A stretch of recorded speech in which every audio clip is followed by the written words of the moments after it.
वक्फ संशोधन बिल 2024 के विषय पर विचार विमर्श को लेकर आज बिहार की राजधानी पटना में एक महत्वपूर्ण मीटिंग हुई। गांधी मैदान के निकट स्थित एएन सिन्हा इंस्टीट्यूट में ऑल इंडिया मिली काउंसिल के तत्वाधान में आयोजित इस मीटिंग में बड़ी संख्या में राज्य के धर्मगुरु, बुद्धिजीवी और समाज सेवी शामिल हुए। सुबह 10 बजे से आयोजित इस एक दिवसीय मीटिंग के पहले सेशन में वक्फ संपत्ति से संबंधित समस्याओं, वस्तुस्थिति और उसके संरक्षण विषय पर चर्चा हुई, जबकि दोपहर 2 बजे से आयोजित दूसरे सेशन में वक्फ संशोधन बिल 2024 पर चर्चा की गई। इस बैठक में मिली काउंसिल के राष्ट्रीय उपाध्यक्ष अनीसुर रहमान कासमी, नजामुल हसन नाजमी, प्रोफेसर ऑफिसर तौकीर और मौलाना कलाम के अलावा बड़ी संख्या में लोग मौजूद थे। जोर देता हूँ वो ये है कि वक्फ बोर्ड में जिस तरह से नुमाइंदगी की बात की गई है वक्फ काउंसिल भारत सरकार की तरफ से, उसमें नुमाइंदे की हैसियत से जो उन्होंने डाला है कि इसमें गैर मुस्लिम भी नुमाइंदा होगा, जो बिल्कुल गैर मुनासिब है और शायद वक्त की स्पिरिट के भी खिलाफ है। इसलिए कोई भी मजहबी इदारा, जैसे हमारे यहाँ जो खालसा पंथ है वहाँ कहाँ किसी और की नुमाइंदगी है, जैसे बहुत सारे मठ हैं वहाँ कहाँ किसी की नुमाइंदगी है, जैसे आप राम मंदिर अभी बनाया था आपने कहा उसमें किसी मुसलमान की नुमाइंदगी है। आप किसी भी तरह का होना भी नहीं चाहिए, किसी भी मजहबी इदारे में जो भी मजहब से जिसका ताल्लुक बनता है वहाँ किसी दूसरे मज़ाहिब को नुमाइंदगी नहीं देनी चाहिए। फिर यहाँ गैर मुस्लिम की नुमाइंदगी बिल्कुल गलत है। अगर यहाँ देंगे तो फिर क्या तमाम ट्रस्ट में देंगे, जो गैर मुस्लिमों का है, जो हिंदुओं का, उनकी मंदिरियाँ सब देंगे, नहीं देंगे। पहली बात तो ये है कि बिल को लाने के पहले, जैसा कि 1995 में हुआ था, बिल जब आया था पार्लियामेंट में, उसके पहले पूरे हिंदुस्तान में तमाम मजहबी तंजीमों को भेजा गया, तमाम इंडिविजुअल जो स्कॉलर थे उनको भेजा गया, तमाम पॉलिटिकल पार्टी को भेजा गया, तमाम एमपीज को भेजा गया कि इस पर आप तमाम लोग अपनी राय दीजिए। फिर उसमें बहुत सारे लोग हैं जो जस्टिस थे, उनकी कमेटी बनाई गई। इन तमाम लोगों के ज़रिए से जब एक रिकमेंडेशन आ गया तब उसको फाइनल शेप दे करके 1995 में ये एक्ट बना। फिर उसके बाद एक आध बार ज़रूरत के मुताबिक, मुसलमानों के मंशा के मुताबिक, उनसे राय लेने के मुताबिक, जो भी हमारे अदारे हैं, जो हमारे बड़े बड़े बहुत सारे अदारे हैं, तो उनसे राय लेने के बाद उसमें पूरा अमेंड किया गया जो मुसलमानों के वेलफेयर के लिए था। इसलिए ये चीज़ ही, जैसे हमारे अदारे बनते हैं, हमारे स्कूल बन जाता है, हमारा कॉलेज बनता है वक्फ की ज़मीन पे, तो कल हो करके तो फिर ये सारी चीज़ें मेरे हाथ से निकल जाएंगी। हम कहाँ पे स्कूल बनाएंगे, कहाँ कॉलेजेस बनाएंगे?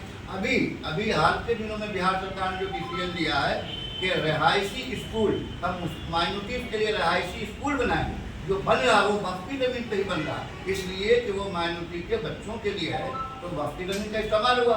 हमारा मकसद ही ये है कि हम इसको रफ़ा आम के लिए, जो गुरबा हैं, मसाकीन हैं, उनके लिए इस्तेमाल करें, वहाँ भी गरीब बच्चों के लिए। ये बिहार सरकार का डिसीजन है जो बहुत ही अच्छा है और इस पर अमल भी थोड़ा लेट से शुरू हुआ, लेकिन हो गया, 1-2 जगह शायद चालू हो जाएगा।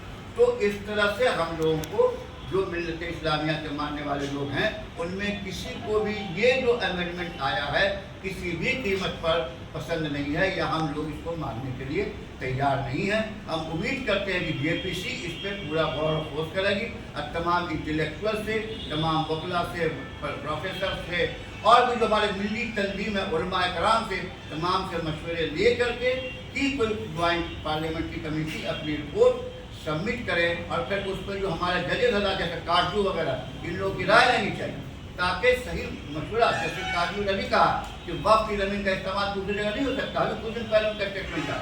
तो इस तरह से हमें इन लोगों की राय लेकर के कभी कुछ फाइनल शेप देना चाहिए।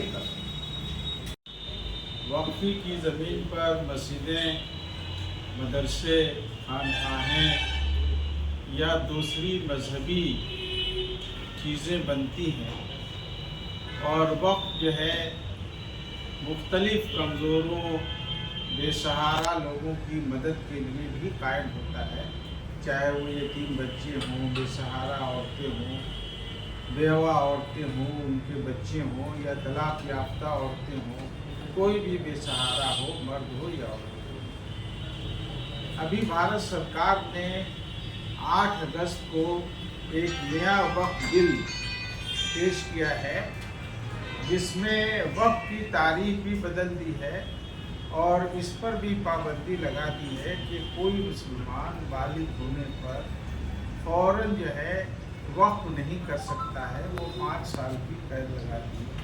हालांकि इबादतों में किसी तरह की पाबंदी किसी भी सरकार के लिए दस्तूर के लिहाज से सही नहीं है। इसी तरह वक्फ बोर्ड के भी इख्तियारात को कम किया गया है, ट्रिब्यूनल के इख्तियारात को कम किया गया है। वक्फ अल औलाद में तब्दीली की गई है। ज़बानी वक्फ या इस्तेमाल के ज़रिए जो वक्फ होता है उसको ख़त्म किया गया है। ये बराह रास्त जो है शरीयत इस्लामी पर जो हमारी इबादतों का एक हिस्सा है वक्फ, उस पर अमल करने में रुकावट है। इसीलिए ऑल इंडिया मिली कौंसिल ने इन सब चीज़ों पर गौर करने के लिए कल ए.एन. सिन्हा इंस्टीट्यूट में 10 बजे दिन से एक वक्फ कॉन्फ्रेंस तलब किया है।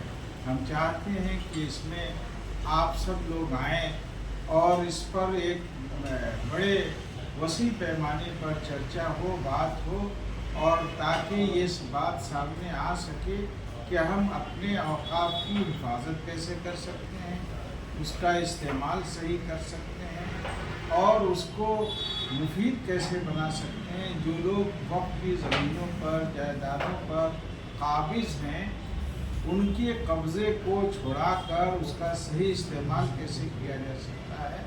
अभी बिहार में सर्वे हो रहा है ज़मीनों का, औकाफ की ज़मीनों का सर्वे किस तरह हम लोग करा सकते हैं और किस तरह उसकी हिफाजत हो सकती है।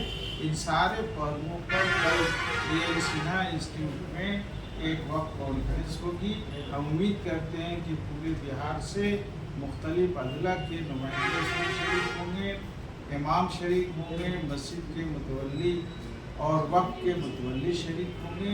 इसी तरह हम लोगों ने ये ख्वाहिश ज़ाहिर की है कि मुख्तलिफ़ सियासी पार्टियों के नुमाइंदे भी एम.एल.ए. और एम.पी. भी उसमें शरीक हों। तो ये एक अहम कॉन्फ्रेंस है और हम आप सब से भी चाहते हैं कि इसमें शरीक होकर वक्फ की को बेहतर बनाने में, वक्फ की हिफाजत करने में और 2024 वाले इस नए बिल में खराबियां क्या हैं उनको भारत सरकार की जो कमेटी बनी है उस कमेटी तक अपनी बात पहुंचाने की कोशिश करें।